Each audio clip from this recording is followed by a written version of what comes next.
It is February 26th, 2024. It is 5:48 p.m.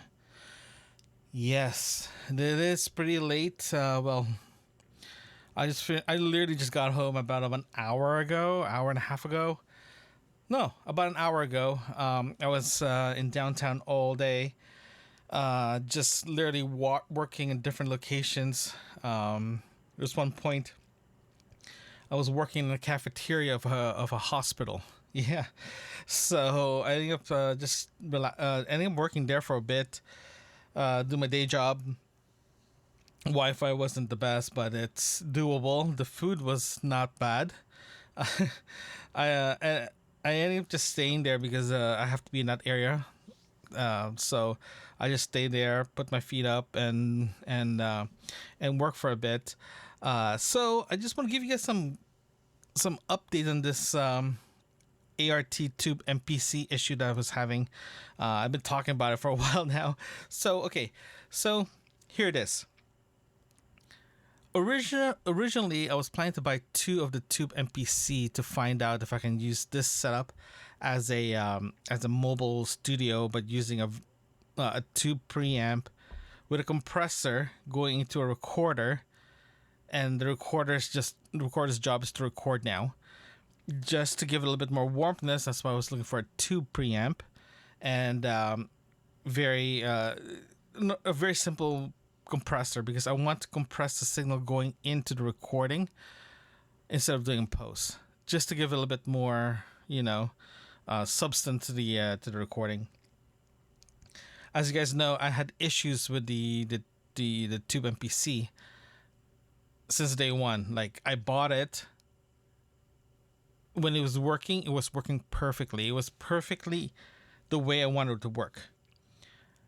But I was getting this really buzzing issues, especially when I touched the unit itself, and that's why that's why I ended up going back to the shop and returning the tube itself. So before I actually went back to the shop, the original thought was to have two of them to do a 2-channel recording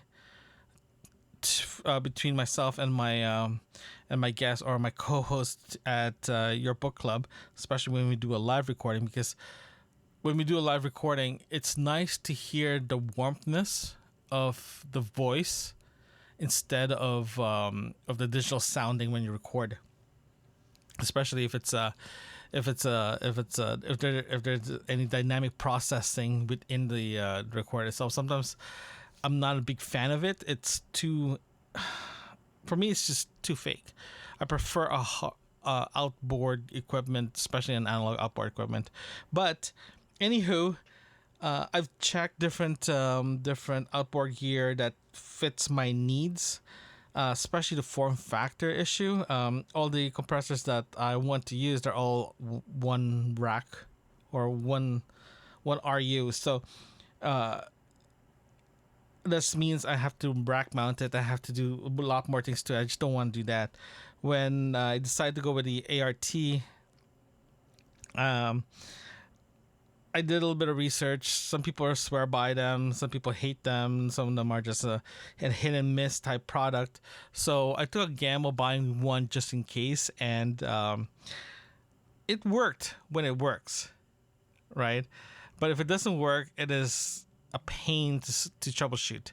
So I returned the tube amp and went back to the shop, like I said, replaced the other one that I had, and they had one more left. So I ended up buying another one, taking a gamble that both of them are like working condition, because apparently ART, if they're working perfectly, they're like rock solid. If they have any issues with quality control, they're awful. Then it's like, it's all over the place. Doesn't matter what you're doing. Some of the reviews are just all over the place regarding the quality control and especially the quality of it internally. But if they are working perfectly, they are solid, like incredibly solid, and works wonderful, right? So here it is. I bought two of them. And now I spent like half an hour to 45 minutes. Literally, when I got home, I was testing it. After I feed Marco, I went straight to my office and testing this. Now I have both tubes working perfectly. I'm literally touching them. They're one on top of the other and touching them, and I have no issues. And they're literally on top of each other and no problems. So with that said, it works. The concept that I had was for equipment wise, it works. Now everything works perfectly. I have cables now. I just have to get two balance cables that's longer than a foot. I'm like, oh, that's a motorcycle. The compressor is working perfectly, squeezing that in, and you can actually hear it. Granted, the motorcycle is incredibly loud too. So either way, everything's working perfectly. I am going to leave this up and running. Original thought was stacking both tubes up on one on top of the other, and that's still a plan. But there is a physical tube in this thing, right? And the biggest problem now because of analog and its tube and its analog, it does heat up. It does heat up. So I have to make sure that there's a gap in between. So when I rig something up for this, I have to make sure there's a piece of like something just to let the air goes through, just to for ventilation. Again, that's some minor details I have to figure out, but it does work. It really does work. So hopefully I can put this in a rest. I can put a pin in this and say, yes, it is done. It's working. I am happy with this. I can move on with my life and I can start recording even more. So recording other podcasts. So that works perfectly. I just have to figure out how to put a spacer in between to make this work. There's one point I was thinking about putting a zip ties, a zip tie, just to give a little bit of little bit of breather, air circulation in between. But that might not work anymore because originally I was planning to put a zip tie both of them. I was hoping that's going to be a gap when you stack them on top of the each other. But that's definitely wishful thinking now. So what I'm planning to do is I just have to rig something up to make this work. But hold on, let me touch everything again. See, I'm touching everything. Cables, even the connectors, nothing. There's no buzzing, there's no hissing, there's nothing. So it works flawlessly. So now I can't wait to go out and record live, on location recording, for podcasts. So this is perfect. Now I just have to figure out how to put a spacer in between, but again, that's minor stuff. So yeah, that's one thing that I ended up doing today, is just to get the thing sorted out. I was mentioning earlier that I was downtown working remotely from home. That was already remotely working from the office. So I spent majority of the day close to the hospital, because that's where I need to be, especially in that area. So what I ended up doing is I ended up using their cafeteria as my home base. So because they have free Wi-Fi as well too, so that worked out really well. So I literally got there in the morning, set up, do my meetings, come back, sit there for a bit, have breakfast before my meeting. Sorry, I went for breakfast first. When I went for my meeting, went back to the hospital, ate there for lunch, and went back to my second meeting. Then after that, okay, I'm going home. So that was my thing. And the food wasn't like high-end food. We're talking about a cafeteria food. We're talking about, do you ever remember growing up that when you go to high school cafeteria, there's always, we call it the dirty cafeteria. I call it dirty cafeteria. It's very, very old school style cafeteria. You have to line up, you have to choose which one you want. Everything has already been made in advance, but it's not going to be gourmet, but it's going to be good enough or even better than we expected. And this cafeteria did it for me. I did not expect to be mind-blowing, but it was good, right? Because I had a breakfast sandwich sausage with egg, and everything was made it was made to they made it early enough that's still warm, so they put under a warm plate to keep it warm. So when you take a bite of it, the eggs were super freshly made. They literally put it together with cheese in it. Yeah, those cheese, but they're good. It wasn't, again, high end, but it was good. It was tasty, right? And the muffin itself, again, it was I believe was brought in from somewhere because it's definitely not made in at the cafeteria. But it was again. I had a banana muffin. I tasted banana. I ate it, and it was good, right? So there. So for lunch, I ended up going. Like I mentioned, I went back there, but I ended up ordering a chicken burger.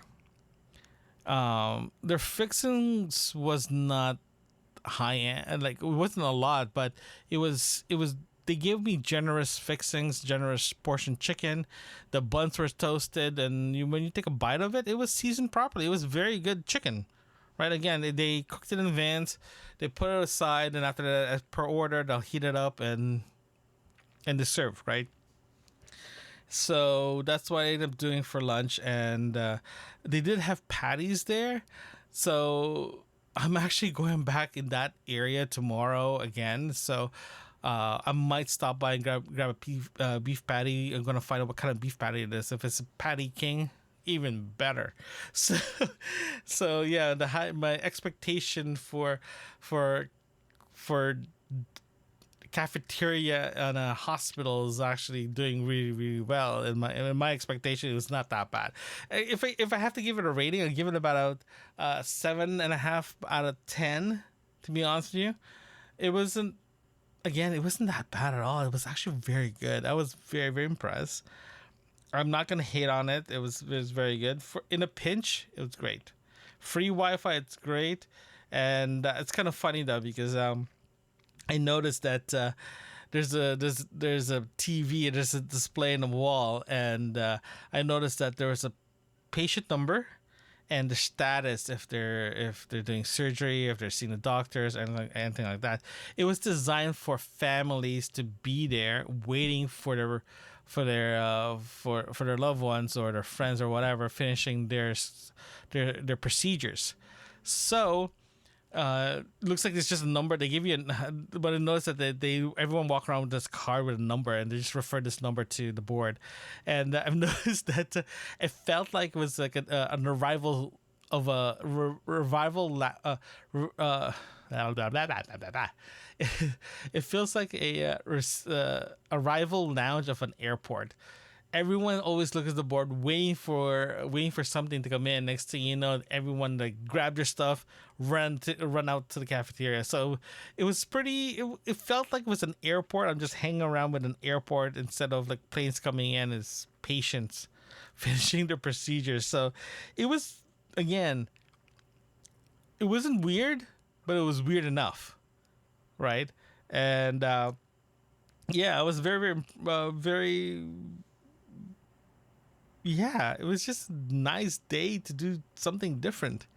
So, yeah, no, like I said, I'm gonna be there around that area again. So I'm gonna try to see if I get a beef patty and try it out because again, the price is actually very good. It's not expensive at all. Plus, the parking is amazing. It's for Toronto parking. It was like $15 the whole day, and if you go to like a Green P or a municipal run parking lot or even a private parking lot, you are paying more than $25. So I'm willing to park there, walk for a bit, and go to my meeting and head back and possibly do lunch there.